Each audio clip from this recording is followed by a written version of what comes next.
kemudian dari Polres Polda Bali, Polsek kawasan Benua.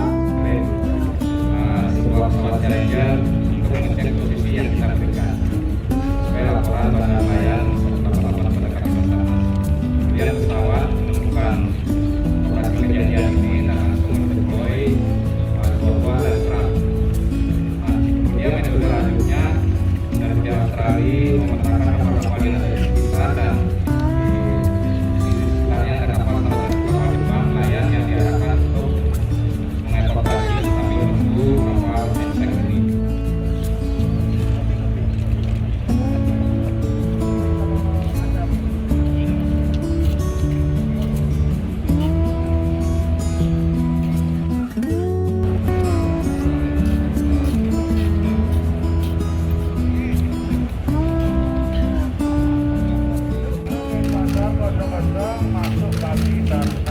Selamat pagi kepada Bapak Ibu rekan-rekan media.